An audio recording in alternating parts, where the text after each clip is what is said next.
On Thursday, June the 6th, 2024, I posted anachronism number 4357. It's called The Talk Show Gets Colorful. Well, it's gay or representative queer and all its various thises and that's, which smushes a lot of stuff together. But I've grown over the years to appreciate that smushiness, especially as I've become less problematic in the eyes of the bozos than some of those with whom I'm smushed in there with. There was this really weird Bonanza episode. Gosh.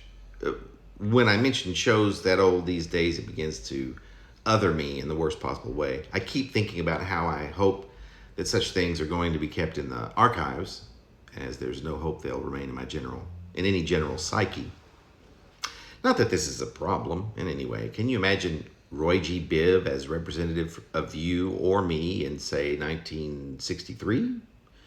We can go earlier, but we can certainly go a lot later too. And who knows about the future? See, the steps back that are being taken could keep moving further and further into decline, out of reach, out of joy, far away from pride. It breaks my heart thinking what pride might possibly evoke among any general population, or especially among any marginalized population tomorrow or the next day or in the next century.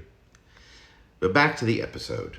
Haas, I think, had been transported to a land that seemed obnoxiously Irish, and there was a leprechaun and I think an incessant attempt to reach the end of a rainbow to get a pot of gold. It was always almost within reach.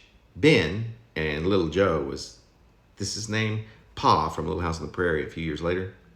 Even Lauren Green, the patriarch of this all-male family, was involved in this St. Patrick's Day episode by the time the show came to some end, where in the previous hour was surely somehow wiped clean. So there's that notion, that representation, which as a child would be my only answer, I suppose, where it was nothing but a colorful map that got you almost to that big pot of gold, the hope of suddenly waking up and being rich out of nowhere. And of course also there's the calm, the peace of it being what remains after the storm, no matter how mild or how damaging, that great big beautiful sign that the storm is over, if it really ever is.